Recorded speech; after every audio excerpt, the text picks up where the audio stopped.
Hi, Misha here, and it's time to do a fresh video for the AK World channel. Like I said, I will do these from time to time, and since I have been reposting some of our old Molot VEPR and Izhmash Saiga videos, I thought we'd revisit this, my VEPR FM RPK 74. This is actually the only VEPR rifle I ended up keeping after all was said and done. So in this video, I want to answer the question, do I regret it? I wish I'd kept more, or because 545x39 is quite hard to get today and may never be available again, do I wish I'd kept the 1V and 223 5.56 NATO, or the 47 version in 7.62x39? Also, a question that arises in the comments from time to time is or was the Molot VEPR in general the highest quality AK ever available, lowest QC fail rate, return rate, what have you? What were the pros and cons of VEPRs during their heyday? And talk about some of the versions. Yeah, it's kind of retrospective on my gun. I did consider bringing in the VEPR 12 shotgun, but let's save that for a different video because it really is a different thing and came in at different times and what have you. So with that, if you could please like and subscribe to this new channel, share it around, and I might workshop some stuff, especially from the comments in this video, to make a more formal Mishaco channel video, because guess what I found when I was out in storage? I need to do, as my mother said just today, I need to spring clean more because I found some cool stuff when I was doing storage, including at least some 5.45 ammo. I haven't counted it yet. I'm sure it's not a full case, but why not? Very brief history of the Molot RPK, which is of course the light machine gun version of the Kalashnikov. Even though the design was kind of ironed out at Izhmash, production was transferred over in 1960, and Molot was the manufacturer of the original RPK 7.62x39, the RPK-S side folder, the RPK 74 and 5.45, the RPK-S 74, and of course the RPK 74M, which was introduced in the mid-90s following the AK 74M, is essentially a modernized version. As for the VEPR, it was the company's semi-automatic line. Since they made the RPK, they based pretty much all their VEPRs on the gun, but most are in a hunting, sporting, target shooting configuration. Different barrel lengths, of course, all kinds of furnitures. Some, including some early imports, did take a standard pistol grip, but they did not come with military furniture. And most of your early guns had a 16-inch or a 20-inch barrel. Didn't come with a bipod. Essentially were, sporter guns, hunting guns. Although they were a little closer to military than a lot of Saigas at the time. But flash forward to around 2012, 2013, and we get the first import that kind of looks like this one. The VEPR 1V, which I still feel was a misprint and they meant to put VEPR 4. Either way, these weren't imported by Arsenal or Fime or even Century. No, the 1Vs, which I reposted a video on just a little bit ago, were imported by IO, which was a crying shame. But they did look very similar to the 74 here. They were the first really to come in with this solid body clubfoot folding stock with cleaning kit storage. They had a US Tapco ATI grip, but they actually came with this ergonomic grip in the box. One of the features for the 74M was standardizing on the scope rail this polyamide furniture, including handguards. There were a few economies like stamped parts here and there, but for the most part, Molot didn't change their design near as much as others. The 1V did have this bipod, It did have a 23 1/4 heavy barrel, and of course was built on a 1.5 receiver. So why didn't I keep the 1V? Well, I did for many years. The issue with the 1V was that it was chambered for 223, 5.56 by 45, 5.56 NATO. Russia does not use that version. Now, they did have a select fire version known as the RPK 201, but few, if any, nationalities actually adopted it. But it actually shot very similar to 5.45, small caliber, high velocity, and IO Royal Tiger actually had the correct 45 round mags, although they sold them as 10 rounders because there was literally a coat hanger in them keeping more than 10 rounds from going in. All you had to do was pop off the base plate and the coat hanger came out. They were retailing for about $1,500 originally. I think later the price dropped to around $1,300, $1,250 because, well, IO absolutely screwed up the marketing. It's a thing, whatever. They weren't the right people, and they just really didn't seem terribly interested in them. So that was our first kind of taste of a modern RPK with full features. At this time, Arsenal, FIME, they were focusing on the Saigas from Izhmash, which is about to have a name change to Kalashnikov Concern. But of course, in 2014, they would be sanctioned. And this actually got them to turn towards good old Molot.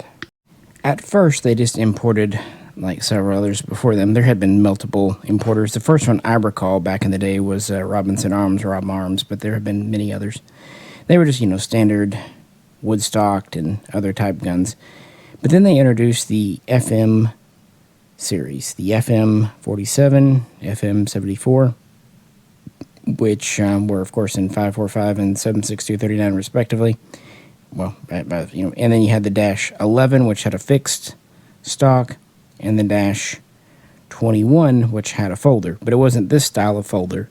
Even though it was on a similar hinge, it was this style like you see on a VEPR 12 shotgun, the tubular. And these, for the most part, had a 16.5-inch heavy wall barrel. Essentially what they did, they took an RPK barrel, chopped off roughly half a foot, made a new front sight base here. They were threaded, but no bipod. We'll talk more about those in a minute, but the core of the gun was the same, including this handguard, pistol grips, and taking standard mags. They were very successful for FIME in 2016 and so on, and the future was looking really nice until Molot was added to the list of sanctioned companies in June of 2017. And, well, this gun barely didn't come in. FIME was planning on this. The sanctions came down. That's why these ended up being limited production. This was always meant to be a standard production item, kind of drawing upon the FM47 21, FM74 21s to be more of a specialty, because this really is an RPK 74M in 5.45, like used by the Russian armed forces, even to this day. Especially back then. The RPK 16 is taking over a little bit, but yeah. So it's got all the correct features. The one thing that FIME didn't offer, magazines. So I guess that's the one area where IO did them better. This pouch is from Legion USA.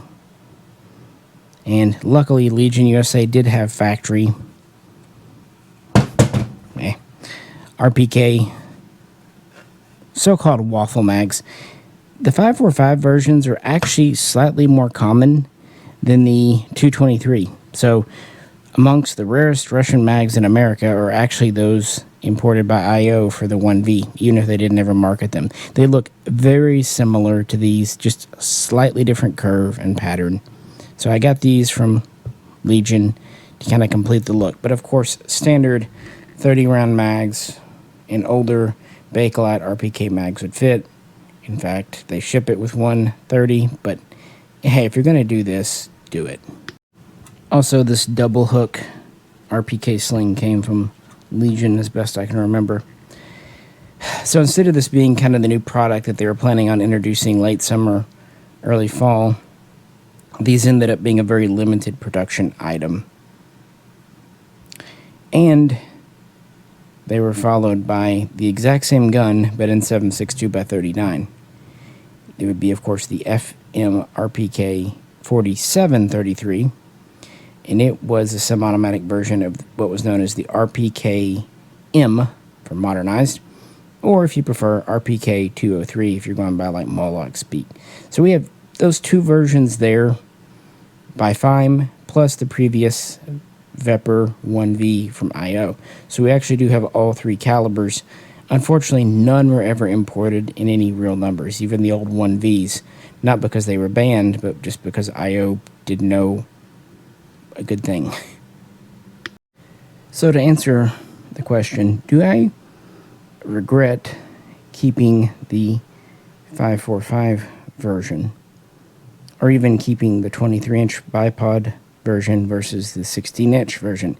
That part's easy. As cool as the FM 47s and 7421s were, they weren't what I was wanting, because they weren't anything based on a Russian military gun. They just didn't look right. They had the different stock, different barrel profile. Not saying they're bad guns. We'll get to quality here in the second part of the video, but I like kind of military style guns and replicas, and my whole point for wanting a Russian gun over, say, a Romanian or a kit build was to have the military.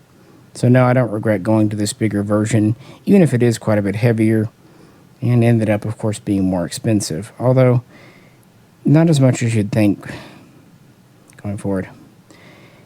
As to the caliber, 7.62x39 is a classic, and the RPKM is a known quantity, but I don't believe the Russian military has purchased many of those. Maybe Special Forces have some.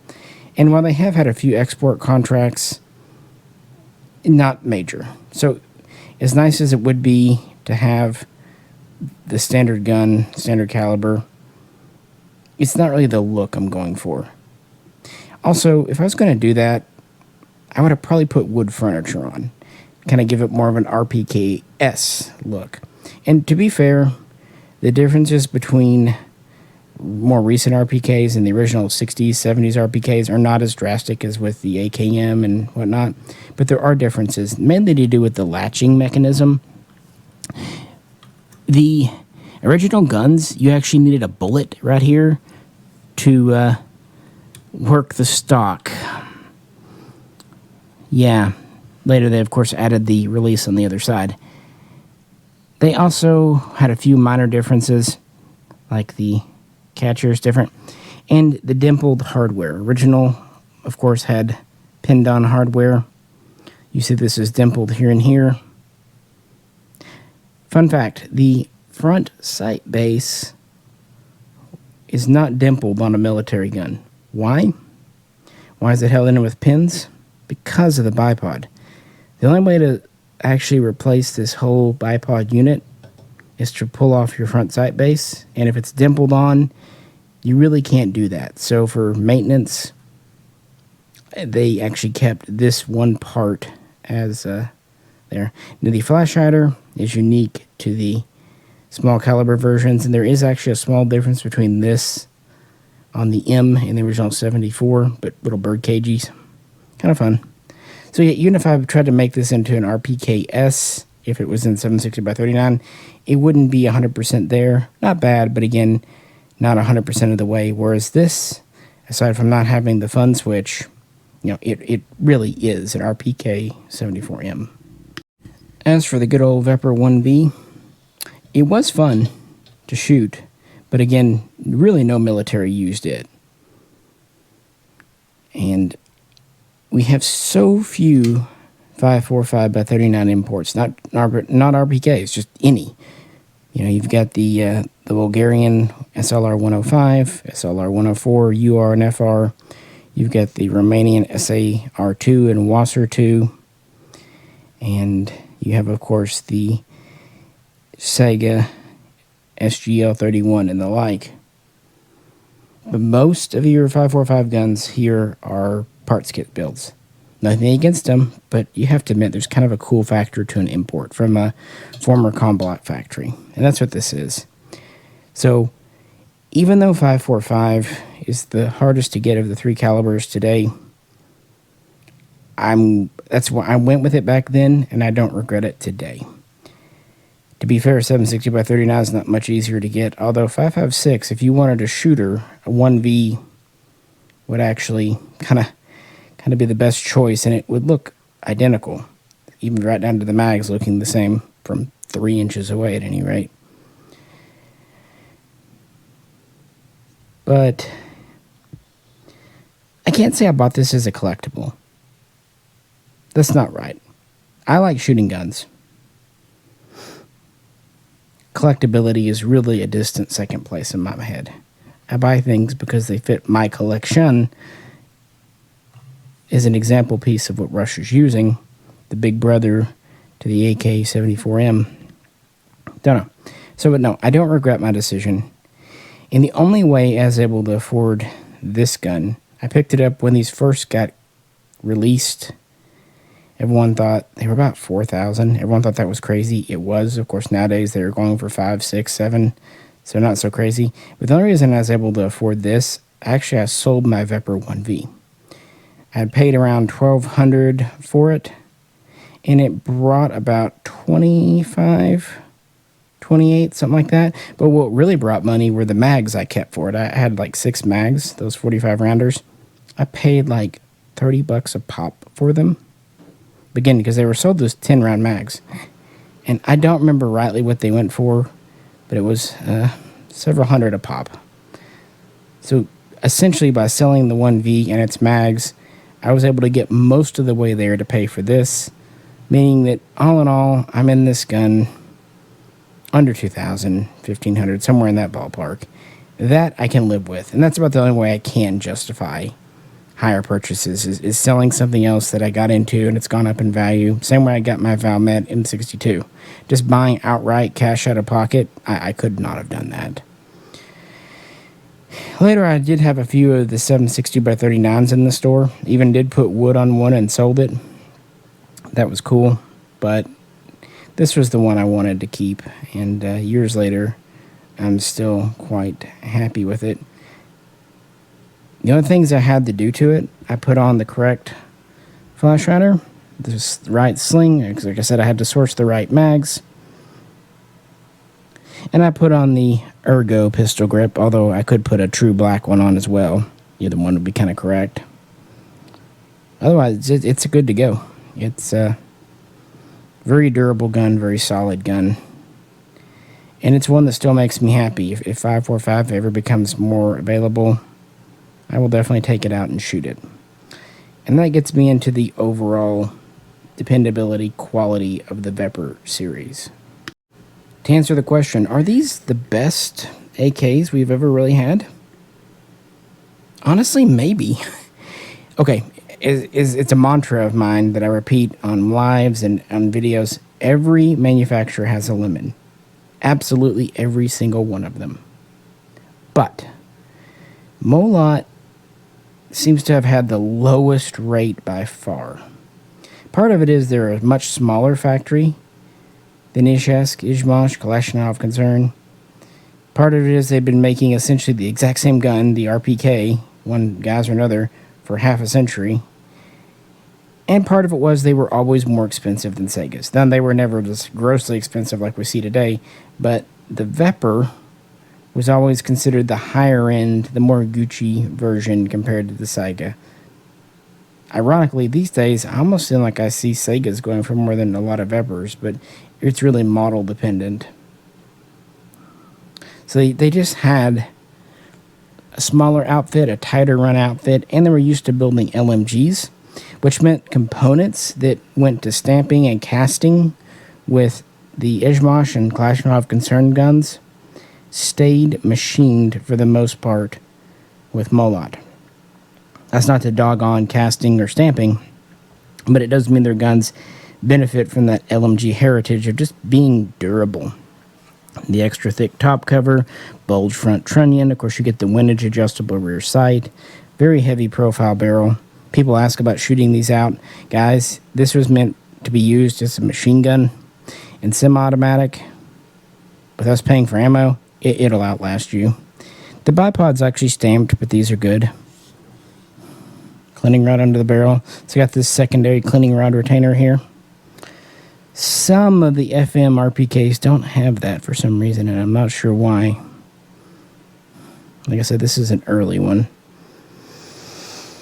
And of course, you still have the scope rail if you want to throw something on there. So just higher quality, durable parts, great barrels, forged bolt groups. Yeah, they really are among the best AKs we've ever had, probably ever will have. The only downside is, Molot just makes RPKs. Whereas, someone like Kalashnikov Concern or QJ or Arsenal make a whole line from little sub-carbines to rifles. They specialize in light machine guns. In fact, this is one of their smaller products. They used to make cannons and stuff, so yeah. So quite possibly, I heard of very, very few issues with any of these, the fine imports or otherwise. But again, there are some out there. I absolutely know it. Feel free to share if you've got a defective VEPR in the comments. It would be an interesting data point. But as a dealer, moving these for some time, and the VEPR FMs, not the RPKs, but the original FMs were a pretty good deal after the sanctions in 2014 on Kalashnikov Concern. Arsenal was selling the standard model for about $1,000 with a fixed stock, about $1,150, $1,200 for a folder. So, not a bad dealio. And a high quality gun. And for a minute, they were kind of the gun to get, and I don't blame them. And they also have a much nicer, more even paint finish than what you see on typical Segas too. Funny thing, some, like my 1V, had the old bump rivet, and some don't. So the bump rivet, while it's a standard 74M feature, seems to be intermittent with the RPK-M lineup. Don't know. Far from regretting picking this up. It's one of my favorite AK imports. In fact, the only other RPK import I have is, of course, the AS-10B. Now, I know Zastava M72s are coming out. First, they're not here. Second, we could argue if that's really an RPK. It's certainly an LMG, but it's not really an RPK. But they're not here yet, so it doesn't really matter. And I really like the RPK. And most of the time, we have to resort to kit building. Here, we didn't. And frankly, for what kits cost and parts and trying to get one right, you'd spend basically as much. And that's what I told people. When these were still semi-reasonable price, say under $5,000, people would ask, is it worth converting an FM74 into one of these? No, because by that point the sanctions had happened and the 74s themselves were going for $2,000, especially the side folders, sometimes even more. And you'd have to replace so much. The stock, sure, that's easy, but really this front end. And most people, when they were replacing them, they got Bulgarian 74 front ends, not Russian. Nothing wrong with that. In fact, I think a lot of the Bulgarian 74 front end parts were from Molot, just rebranded and assembled in Bulgaria. But they were not 74M spec. They were original RPK 74 spec. Either way, it was a clutch together gun with a Bulgarian and or Russian earlier style front end. You had to do something about the rear. And it would still cost you those barrels because people were wanting them. If you could find those assemblies, they were going for $1,500. So right there, you've got at least $2,000 for the gun, $1,500 for the barrel, another however much you can find a clubfoot for, because the folding stock was standard on the M. You would be in the gun as much or more, and you had to still put it together. Or at the time, you could just kind of nut up and buy one of these. Now, I was fortunate. I benefited from IO Royal Tiger's ineptitude and laziness. I picked up a couple of 1Vs cheap because they didn't know what they were. They never did change where it said they had a fixed stock and a 16-inch barrel on their website, even though they knew it was 23. oh well. But because I was able to, come out ahead on those, that let me put a little fund together and get this. Now, this was a big deal. It took me a bit to get one, but I did. Buy once, cry once. It's years in the past now. Almost 6 years now. So, yeah. One of my favorites, though, because I really don't think we'll ever see Russian guns come back. I really, really don't. I wish we would, but it just seems unlikely for a lot of geopolitical and, frankly, just business reasons. So, even though these are rather spendy today, I don't regret shooting it. In fact, I will shoot it more.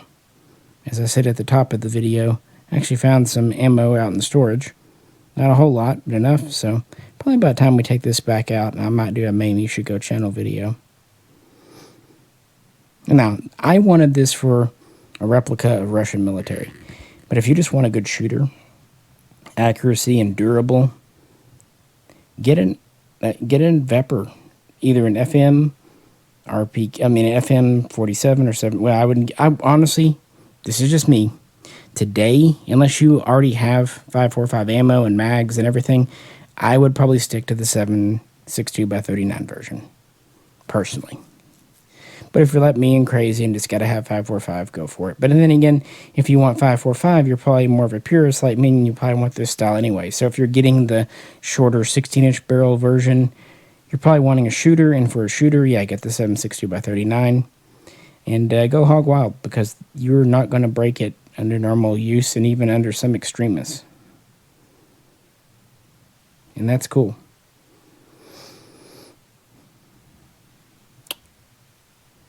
But yeah, one of my favorites. Certainly not one I regret. What about you? Who else out there owns a VEPR? And it's not just the FIMEs that are good. A lot of the other imports, again, like the Rob Arms and things. And I have a kind of a sneaking love for the VEPR Pioneer. It's just a cool looking variant. There are some cool variants that they made that aren't even at all military. In fact, the furthest thing from it. Just because I am a military collector doesn't mean I don't appreciate and enjoy other guns. I absolutely do. It's just with current costs, I have to pick and choose, and this is what I picked. If money was no object, I'd have a whole stable full of VEPRs, because I do think they're great guns. But when it came down to the fact that I could really only have one, this was the one I picked, and really it was the final, the last gasp, the last possible rifle to ever be imported from Russia. It, and of course its 7.60x39 cousin, and the 308 versions and 54R versions too. Those all kind of came out at the tail end. So yeah, hope you're enjoying the new channel. Again, most of the videos will just be kind of re-establishing older ones, but once in a while I'll pop in, do some new stuff here, maybe be more informal, less rehearsed, just hanging out with me and you, because we're all AK nerds, right? With that, check out the main Mishaco channel, still putting up videos on the regular. If you always could, like, share, subscribe, and again, comment your own VEPR experiences. If you'd like to help us out, there's always the link to Patreon. This is Misha, and it's still storming outside. Yay!